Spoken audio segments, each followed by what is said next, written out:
బ్రహ్మర్షి పితామహ పత్రి సార్ యొక్క దివ్య చైతన్యంతో కనెక్ట్ అవుతూ అద్భుతమైన ది మైండ్ బుక్ గురించి మనం తెలుసుకుంటున్నాం మాస్టర్స్. ఖరీదైనవి ఆశించినప్పుడు అందుకు తగిన బిల్లు చెల్లించవలసిందే. దీని గురించి తెలుసుకుందాం, ఈ కాన్సెప్ట్ గురించి. Restaurant concept. ఓకే, మనం ఒక పెద్ద హోటల్కి వెళ్ళి ఖరీదైన భోజనం చేయాలని నిశ్చయించుకున్నాం. ఆహార పదార్థాల పట్టిక అంటే మెనూ చూసి మనకి ఏమేమి కావాలో ఆర్డర్ ఇస్తాం కదా. వాటిలో మనకు కావలసిన ఆహార పదార్థాలు అతి ఖరీదైనవి, చాలా నాణ్యమైన ఆహార పదార్థాలని ఆర్డర్ ఇస్తాం కదా. ఇక్కడ మనం ఆర్డర్ ఇచ్చినవి ఖచ్చితంగా సప్లై చేయబడతాయి, అంతే కదా. మనం ఏదైతే ఇస్తామో అదే మనకిస్తారు కదా. మనకి ఇష్టమైన ఆహార పదార్థాలను వాటిలో శుభ్రంగా ఉన్నవి, ఖరీదైనవి ఏరుకోరి ఆర్డర్ ఇచ్చుకుంటాం. వాటిని చక్కగా భోంచేసి బిల్లు కోసం ఎదురు చూస్తాం. బిల్లును చూసి ఆశ్చర్యపోవడం అనేది చాలామందికి జరుగుతున్నదే. అయితే బిల్లు చెల్లించక తప్పదు కదా. మరి బిల్లు చెల్లించి ఆ రెస్టారెంట్ నుంచి బయటికి రావాల్సిందే. ఇక్కడ మనం రెండు ఆధ్యాత్మిక కాన్సెప్ట్లను చర్చించుకుందాం. ఓకే, మొదటి కాన్సెప్ట్ ఏంటంటే ఏవేవి ఆర్డర్ ఇస్తామో అవి ఖచ్చితంగా మనకు సప్లై చేయబడతాయి. మనం ఆర్డర్ ఇచ్చేటప్పుడు చాలా స్పష్టంగా ఏవేవి కావాలో చెప్తాము. మనం ఆర్డర్ ఇచ్చినవి మాత్రమే మనకు దగ్గరగా చేరతాయి, వాటిని మాత్రమే మనం స్వీకరిస్తాం. ఈ విశ్వం కూడా అంతే. ఈ విశ్వం ఒక పెద్ద రెస్టారెంట్ వంటిది. మన ఆర్డర్ ఇచ్చినది ఖచ్చితంగా వస్తుంది అనే పరిపూర్ణమైన నమ్మకంతో ఉంటాం. చాలా స్పష్టంగా వస్తుంది అనే నమ్మకంతో ఆర్డర్ ఇచ్చినప్పుడు ఈ విశ్వం మనకి అందిస్తుంది. రెస్టారెంట్లో ఆర్డర్ ఇచ్చినప్పుడు ఆ ఐటమ్స్ వస్తాయా రావా అనే నమ్మకంతో ఎదురు చూడం కదా.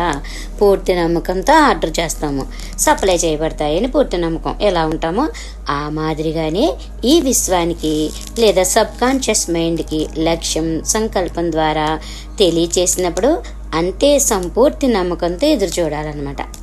ఆర్డర్ ఇచ్చిన వాటిని ఖచ్చితంగా పొందుతాము. ఈ పుస్తకంలో ది మైండ్ పాశుపతాస్త్రం ఈ విషయాన్ని అనేక సార్లు పదే మనం చెప్పుకుంటూనే ఉన్నాం మాస్టర్స్. మనం చాలాసార్లు ఈ విషయం గురించి చర్చించుకున్నాం.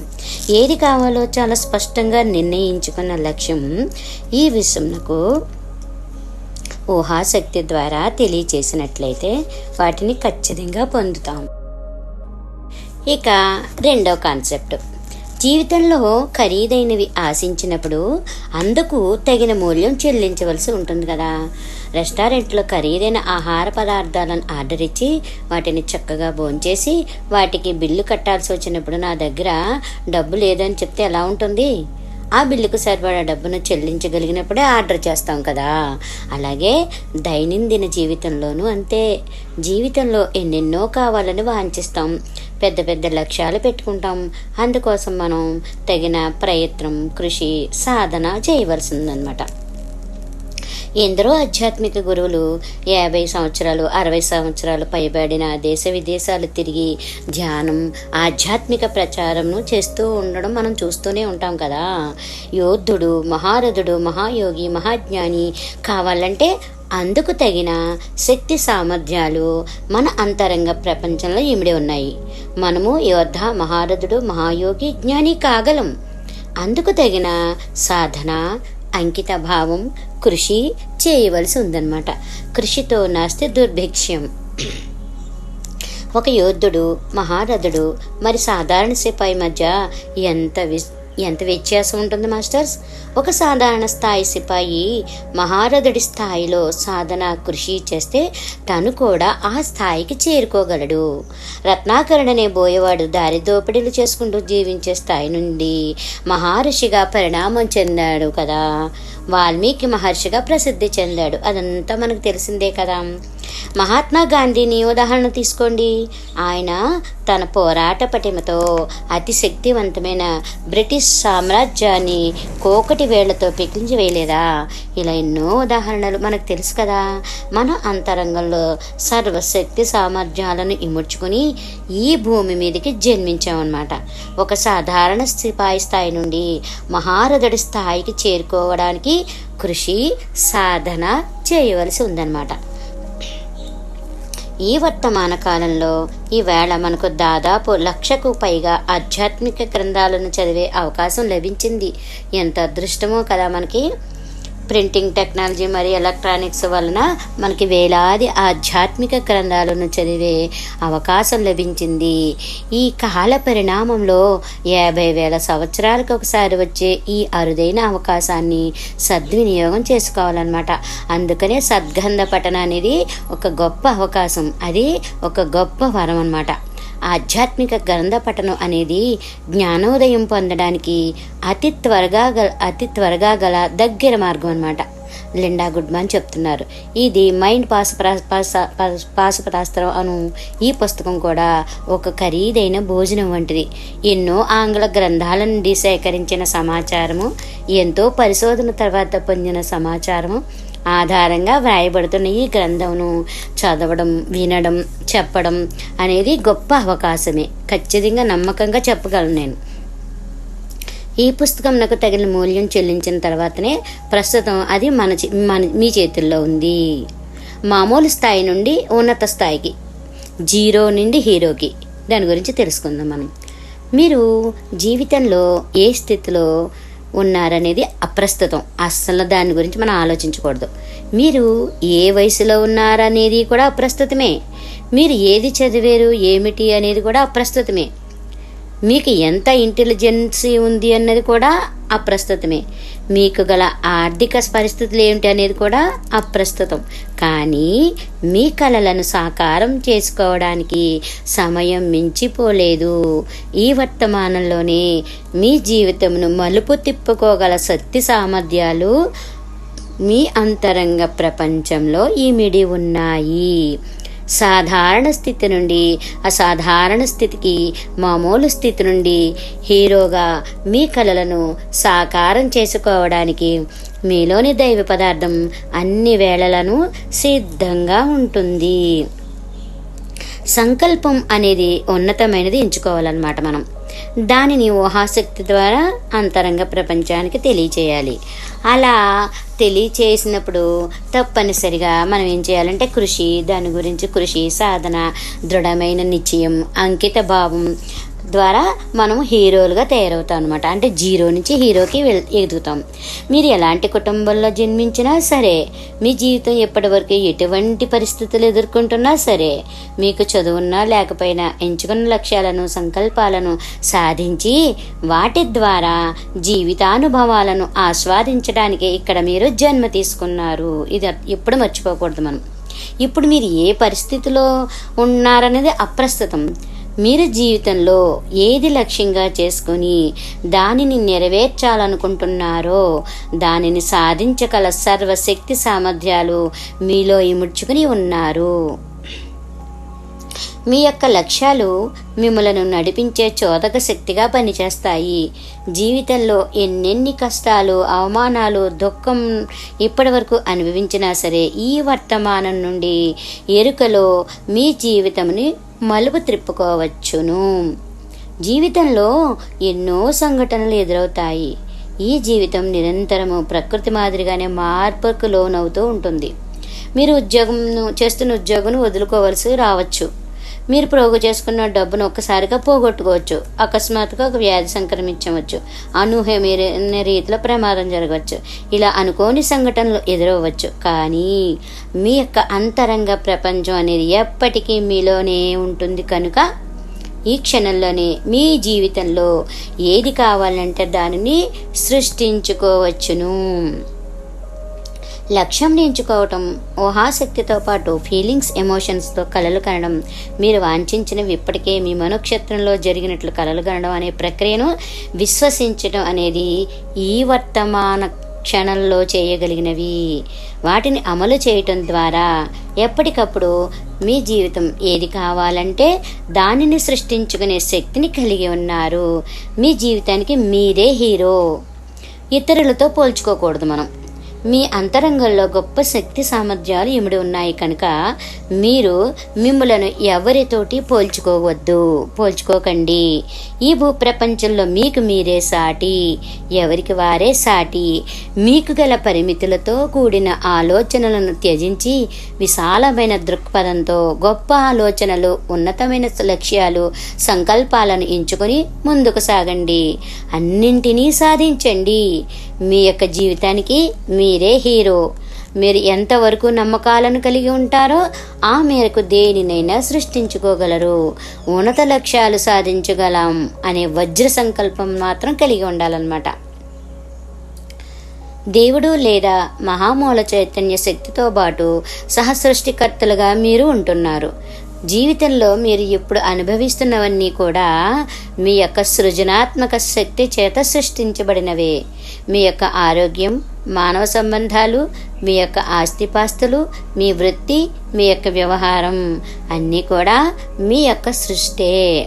మనం వాంఛించిన వాటన్నింటినీ సృష్టించే శక్తి మనలోనే ఉన్నది. అటువంటప్పుడు ఉన్నతోన్నతమైన లక్ష్యాలు, సంకల్పాలను ఎందుకు ఎంచుకోకూడదు? మనం ఖరీదైన వాటిని ఆశించినప్పుడు దానికి తగ్గ కృషి, సాధన, పట్టుదల కూడా అమలుపరచవలసి ఉంటుంది. మనం వాంఛించిన వాటిని ఎలా సృష్టించగలం? ఏ విధంగా సబ్కాన్షియస్ మైండ్కు ఆత్మశక్తి తెలియపరచాలి అనే అంశాలు ఈ పుస్తకంలో నేర్చుకున్నాం కదా. మనం చాలా అభ్యాసాలు చేసాం. దాని ద్వారా వాస్తవం చెందించే విధానాలను కూడా మనం తెలుసుకున్నాం అనమాట. ఈ ప్రపంచం నుండి అత్యుత్తమమైన దానిని మీరు వాంఛించినప్పుడు మీరు కూడా అంతే స్థాయిలో ఈ ప్రపంచానికి ఇవ్వవలసి ఉంటుంది. మనం ఏదైతే కావాలనుకుంటున్నామో దాన్ని పంచిపెట్టడం మొదలుపెట్టాలి.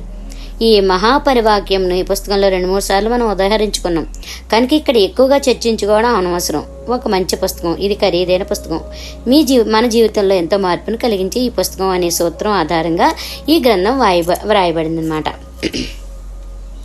మీరు విశ్వసించినట్లయితే, సరైన దృష్టితో చూచినట్లయితే, అందుకోసం మీరు కృషి చేసినట్లయితే ప్రతి ఒక్కరికి సరిపడా ఐశ్వర్యాలు, సంపద అన్నీ పుష్కలంగా ఉన్నాయి.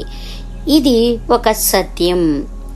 మీరు ఒక గొప్ప ఉన్నత సంకల్పం, లక్ష్యంని ఎంచుకొని దానికోసం కృషి చేసినప్పుడు దానిని అందించడానికి ఈ విశ్వం ఎల్లప్పుడూ సిద్ధంగా ఉంటుంది.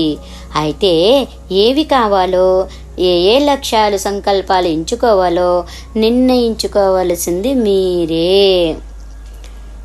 లక్ష్యాలు, సంకల్పాలు, ఆటంకాలు, సవాళ్లు ఎంత పెద్దవైతే వాటి ద్వారా పొందే విజయాలు కూడా అంతే పెద్దవిగా ఉంటాయి. వాటిని దృఢచిత్తంతో ఎదుర్కొంటూ ముందుకు సాగినప్పుడు పెద్ద పెద్ద విజయాలను అందుకుంటూ ఉంటాం. జీవితం ఒక సవాలు వంటిది. ఆటంకాలు, సవాళ్లతో పాటు మంచి అవకాశాలు కూడా వాటి వెంట వస్తూ ఉంటాయి. ఈ అవకాశాలతో పాటే మనం వృద్ధి చెందుతూ ఉంటాం. ఎన్నో విషయాలను, జీవిత పాఠాలను నేర్చుకుంటూ ఉంటాము. ఎన్నో జీవిత అనుభవాలను పొందుతూ ఉంటాం. సుఖం అనే పరిధి నుండి బయటపడినప్పుడు మాత్రమే జీవితంలో ఎన్నెన్నో విలువైన అనుభవాలను పొందుతాము. పాశుపతాస్త్రం అనేది దివ్యాస్త్రాలలో అన్నింటికంటే చాలా విలువైనది. మరి దానిని పొందాలంటే విలువైన కృషి, సాధన చేపట్టవలసి ఉంటుంది. సాధన అనేది ఏదీ లేకుండా అలా ఊరికనే పాశుపతాస్త్రం ఇవ్వబడదు. దానిని పొందడానికి గల కృషి, సాధనలు చేయవలసి ఉంది. ఎంతో చెమటోడ్చిన తర్వాత మాత్రమే మనం విలువైనవి, గొప్పవి, ఖరీదైనవి మనం పొందగలుగుతాం అన్నమాట. యద్భావం తద్భవతి. మీ భావం ఎలా ఉంటుందో మీ గతి కూడా అలాగే ఉంటుంది అని మనం చాలాసార్లు విన్నాం కదా.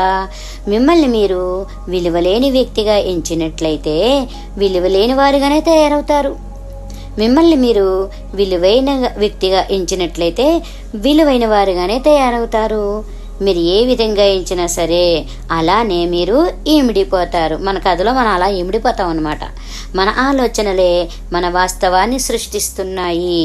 మన అంతరంగంలో అపారమైన శక్తి సామర్థ్యాలు ఇమిడి ఉంటున్నప్పుడు మనల్ని మనం తక్కువగా అంచనా వేసుకోవడం వలన అల్పమైన ప్రకంపనలను మన లోపల ఉత్పత్తి చేయడం జరుగుతుంది.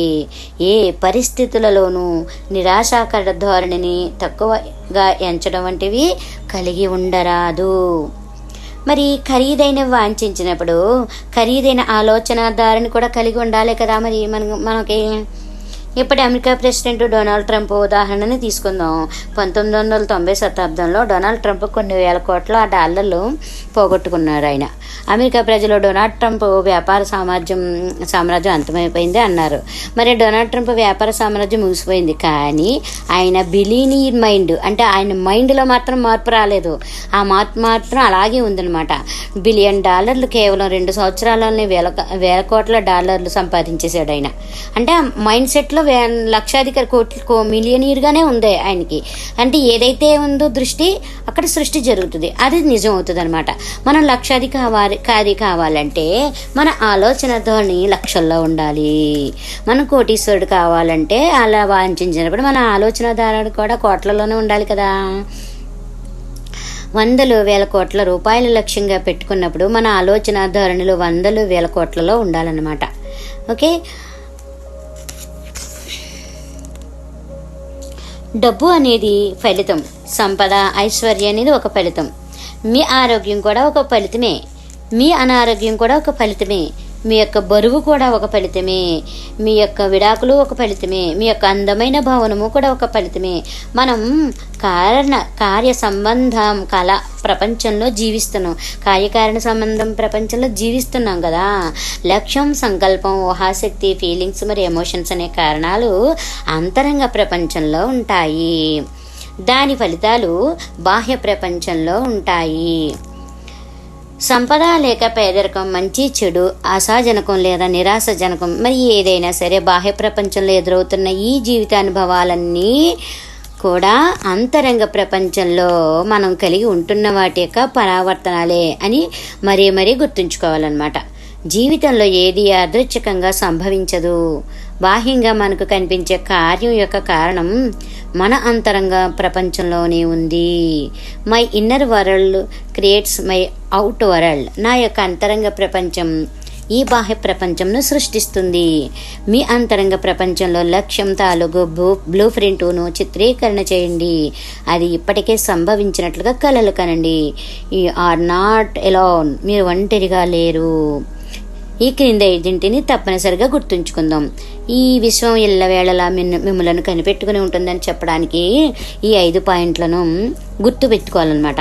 ఈ విశ్వంలో ఒంటరిగా లేరు అని విశ్వసించడానికి అన్ని జీవరాశుల అంటే ప్రాణుల యొక్క మౌలిక లక్ష్యం ఈ విశ్వం మరి మన మధ్య ఉన్న అంతరాన్ని శూన్యం చేసి ఏకత్వాన్ని సాధించడమే.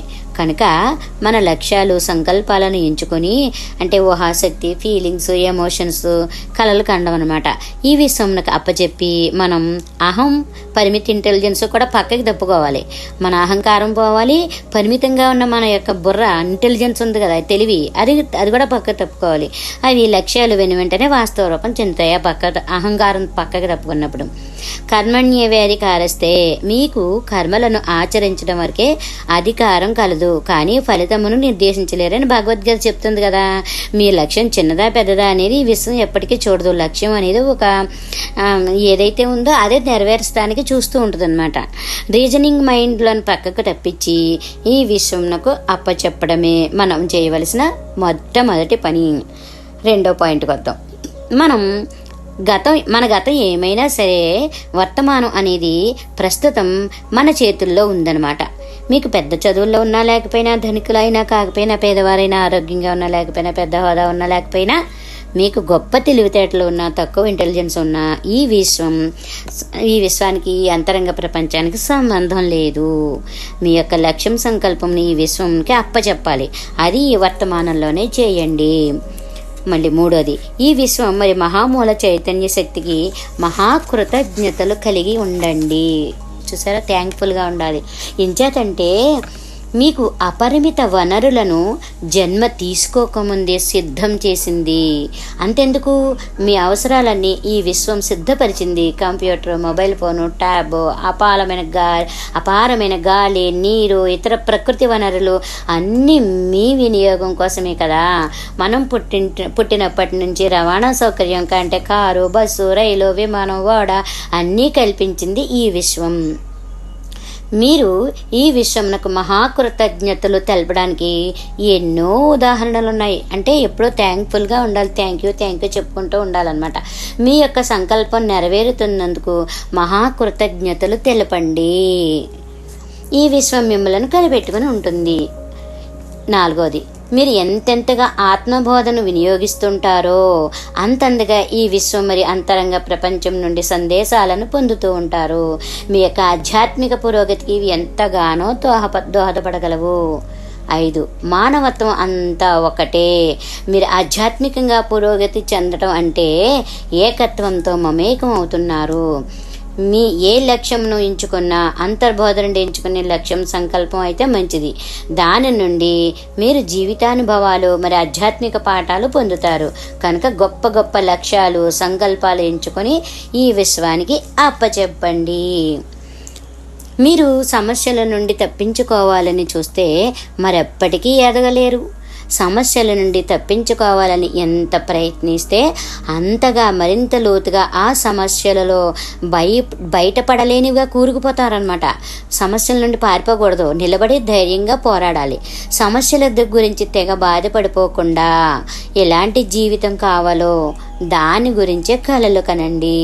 నదీ ప్రవాహం కొన్నాళ్ల పాటు ఆగినప్పటికీ మళ్ళీ వర్షాలు కురుస్తాయి, కొత్త నీరు వస్తుంది, నదీ ప్రవాహం మళ్ళీ కొనసాగుతుంది. ఈ జీవితం కూడా అంతే. సమస్యలతో కొంతకాలం జీవితం స్తంభించినట్లు అనిపించినా పాజిటివ్ ఆలోచనలతో జీవిత ప్రవాహంను మళ్ళీ పునరుత్తేజిత పరచవచ్చును. ఈ జీవితం నిరంతరము మార్పునకు లోనవుతూనే ఉంటుంది. ఉన్నత లక్ష్యాలు ఎంచుకుని వాటి కోసం కలలు కనడం వలన మీలోని అంతరాగ్ని ప్రజ్వరిల్లి మిమ్ములను మున్ముందుకు పురోగమించేందుకు ప్రేరేపిస్తుంది. ఖరీదైనవి ఉన్నతమైనవి అయిన లక్ష్యాలను ఎంచుకొని వాటిని వాస్తవ రూపం చెందించేందుకు మొదటగా మీ అంతరంగంలో కలలు కనండి. మీలోని అంతరాగ్నిని ప్రజ్వలింపచేయండి. మీకు ఎంత అర్హత ఉన్నా ఎన్ని సమర్థతలు ఉన్నా సరే మంచి ఉన్నతమైన జీవితం కోసం ఊహాశక్తితో కలలు కని దానిని మనం అంగీకరిస్తే తప్ప అలాంటి జీవితమును ఎప్పటికీ పొందలేం. మనం వాంఛించకుండా ఏది మన జీవితంలో యాదృచ్ఛికంగా ప్రవేశించదు. ఖరీదైనవి ఉన్నతమైనవి అనే విషయాలను సంఘటనలను మనం ముందుగా మనోక్షేత్రం అంటే ఊహాశక్తులలో కలలు కంటే తప్ప అవి జీవితంలో ప్రవేశించవు. మనం సంకల్పంగా దేనిని ఎంచుకుంటామో ఆ క్షణం నుంచే దానిని పొందగల శక్తి సామర్థ్యాలని కలిగి ఉంటాము. సుఖమైన పరిధిని దాటిన తర్వాతనే మీరు వాంఛించినది ప్రతిదీ మీకు లభిస్తుంది. గొంగళి పురుగు దశ అనేది సుఖమయ పరిధి. ఆ పరిధిలో ఉంటున్నంత కాలము జీవితానుభవాలు పరిమితులలో ఉంటాయి. పరిమితులను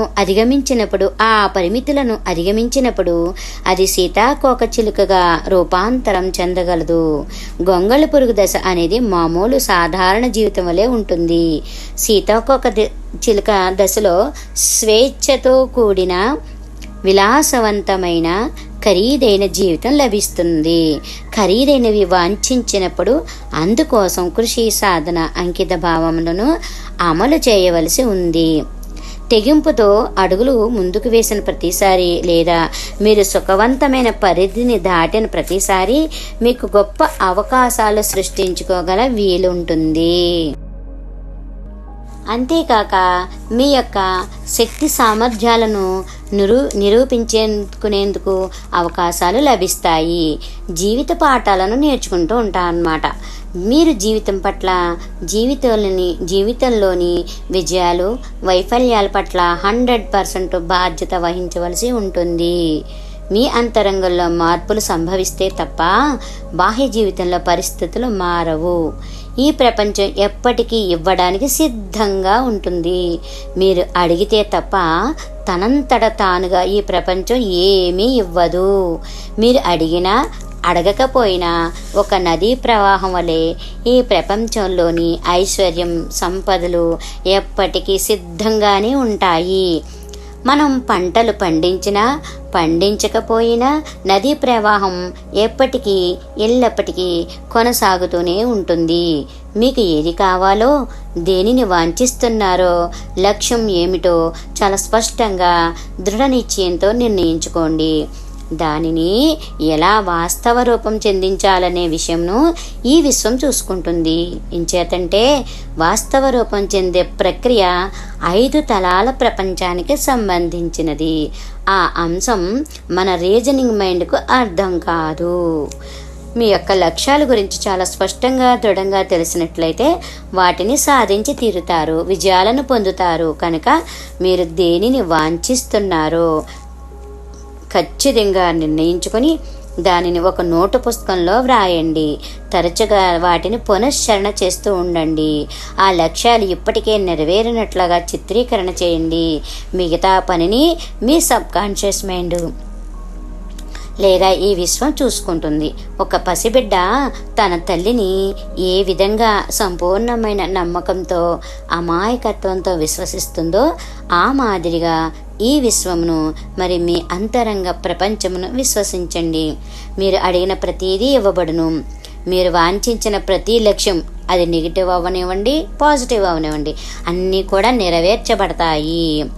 నిందించడం, ఫిర్యాదులు చేయటం, కొంటి సాకులు చెప్పడం ఆపేసి మీ లక్ష్యం వైపు చక్కగా అడుగులు వేయండి. మీ జీవితంలో డబ్బు కొరత ఉన్నది అంటే దానికి కారణాలు డబ్బు, ధనం లేదని బాధపడడం, అధైర్యపడడం, నిరాశ చెందడం, ఓర్వలేకపోవడం, అసూయ చెందడం, భయానికి లోనవడం లేదా సంశయాలు కడిగి ఉండడం అన్నమాట. ఈ భావాల ఫీలింగ్స్ వలన మనకు ధనం కొరత ఏర్పడుతుంది. మన దగ్గర ఉన్న ధనం పట్ల మనం కృతజ్ఞత భావం లేకపోవడం, ఊహాశక్తితో మనం ధనంను సృష్టించుకోవచ్చు అనే విషయంపై కృతజ్ఞతాభావం లేకపోవడం వలన ఈ నెగిటివ్ భావాలు మనలో కలుగుతూ ఉంటాయి అన్నమాట. ప్రస్తుతం ఈ వర్తమాన ఆర్థిక పరిస్థితి ఎలాగైనా ఉండని మన దగ్గర కొంత ధనం ఉన్నందుకు లేదా ఊహాశక్తి ద్వారా ధనం ఉన్నందుకు ప్రగాఢమైన కృతజ్ఞతలు తెలపాలి. డబ్బుకి thank you money I love you అని చెప్పుకుంటూ ఉండాలన్నమాట. అపారమైన ధనమును వాస్తవంగాను మరి ఊహాశక్తిలోను మనం కలిగి ఉంటున్నందుకు ప్రగాఢమైన కృతజ్ఞతలు కలిగి ఉన్నట్లయితే అది విస్తారమైన ధనమును కలిగి ఉండడానికి సమానము. ధ్యానం సర్వరోగ నివారణి. ధ్యానంతో ఎటువంటి వ్యాధినైనా నయం చేసుకోవచ్చు.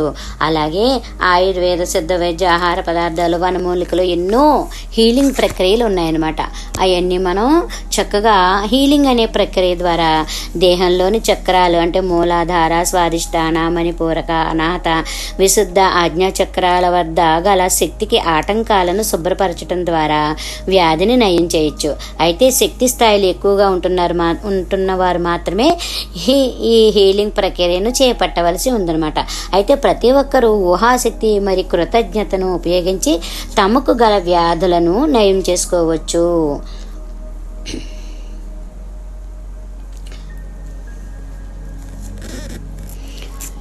నేను ఎల్లప్పుడూ అంటూ ఉంటాను, నయం కాదు వ్యాధి అంటే లోపల నుండి అంతరంగం నయ్యం అయ్యే వ్యాధి అని. ఆరోగ్యం, వ్యాధులు మరి వాటి హీలింగ్ ప్రక్రియల గురించి ఇంగ్లీష్లో చాలా పుస్తకాలు ఉన్నాయన్నమాట. ఉన్నత ఫ్రీక్వెన్సీ గల స్థాయిలలో వ్యాధి అనేది చాలా ఆటోమేటిక్గా నయమవుతూ ఉంటుందన్నమాట. వ్యాధిని సృష్టించుకుంటున్నాం అంటే దానిని నయం చేయగలం కూడా అని తెలుసుకోవాలన్నమాట. చక్కగా వర్తమానంలో ఆరోగ్యంగా ఉంటున్నట్లు, వాటిని నయం చేసుకోగల శక్తి ఉన్నట్లు మన లోపలే కృతజ్ఞతలు తెలుపుకుంటూ చక్కగా వర్తమానంలో ఏదైనా సరే దాన్ని మనం హీల్ చేయొచ్చు, ప్రక్షాళన చేయొచ్చు. బంగారు వర్ణం కాంతిని దేహంలోని భాగం ఎక్కడైతే అనారోగ్యం ఉందో అక్కడికి దేహంలో అలా కళ్ళు మూసుకొని చక్కగాను బంగారు వర్ణం కాంతిని పంపి ప్రక్షాళన జరుగుతున్నట్లు ఊహాశక్తితో చిత్రీకరణ చేయవచ్చు. అసలు వ్యాధి జబ్బు అనేది లేనట్లుగా చిత్రీకరణ చేసి ఆ గోల్డెన్ లైట్కి కృతజ్ఞతలు తెలపండి. ఇప్పుడు భవిష్యత్తులోనూ ఆరోగ్యంగా ఉంటున్నట్లు, వివిధ సామాజిక ఆధ్యాత్మిక కార్యక్రమాల్లో పాల్గొంటున్నట్లు, దేశ విదేశాల యాత్రలు చేస్తున్నట్లుగా లేదా వృత్తి వ్యాపారం మొదలైన వాటిని చురుకైన పాత్రను పోషించినట్లుగా అలా చిత్రీకరణ చేసుకుంటూ ఈ విశ్వశక్తికి కృతజ్ఞతలు తెలపండి. ఊహాశక్తితో ఎల్లప్పుడూ వర్తమానంలో జరుగుతున్నట్లు కలలు కనాలన్నమాట. మనకు వ్యాధి ఉన్నట్లయితే దానిపై మన దృష్టిని కేంద్రీకరించి ఇతరులతో మాట్లాడుతున్నప్పుడు ఆ వ్యాధి గురించే ప్రస్తావిస్తున్నట్లయితే మీరు మరింత అనారోగ్యానికి గురవుతారు. కాదు, నేను చాలా బాగున్నాను, నేను ఆరోగ్యంగా ఉన్నాను, ఆనందంగా ఉన్నాను అనే చెప్పాలన్నమాట. అలా కాకుండా మంచి ఆరోగ్యవంతమైన దేహంతో చురుకుగా ఉత్తేజకరంగా ఉంటున్నట్లు ఊహాశక్తితో కలలు కన్నప్పుడు ఆ వ్యాధి నయం చేయడం అనే ప్రక్రియని విశ్వశక్తి శరణాగతి చేస్తాం అన్నమాట మనం.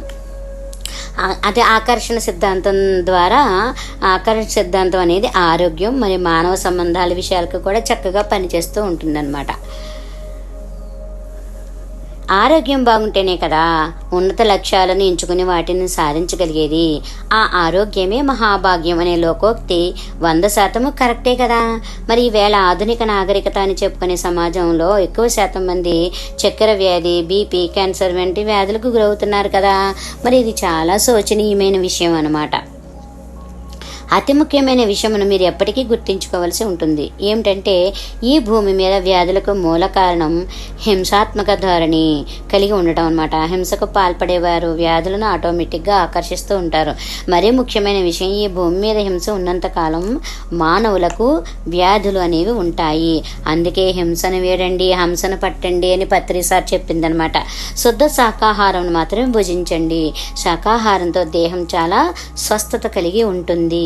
ఇవాళ నాగరికతని భ్రమపడుతున్న సమాజంలో వ్యాధుల చికిత్సకు లక్షలాది రూపాయలు ఖర్చు పెట్టడం చాలా విచారకరమైన విషయము. మన అంతరంగంలోని ప్రకృతి సహజ శక్తులు ఎటువంటి వ్యాధినైనా నయం చేయగలవు.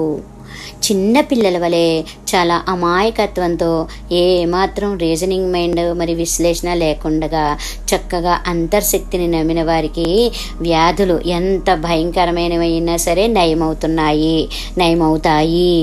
ప్రతి మనిషి కూడా మానసికంగా, భౌతికంగా, భావోద్వేగాల పరంగా, ఆధ్యాత్మికంగా ఇలా అన్ని కోణాలలోనూ ఆరోగ్యవంతంగా ఉంటున్నప్పుడే అతనిని పరిపూర్ణ ఆరోగ్యవంతుడు అని అంటాం అన్నమాట. ఎటువంటి సమస్య అయినా సరే చాలా సహజంగా, సంభావ్యంగా పరిష్కారంను కలిగి ఉంటుందని గుర్తుంచుకోవాలి.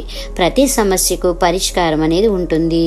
మీరు ఎటువంటి భయానకరమైన వ్యాధి కలిగి ఉన్నా సరే మీ యొక్క అంతరంగ శక్తులతో ఆ వ్యాధులను నయం చేసుకోవచ్చు. మనం శారీరక ఆరోగ్యం గురించి మాత్రమే మాట్లాడడం లేదు.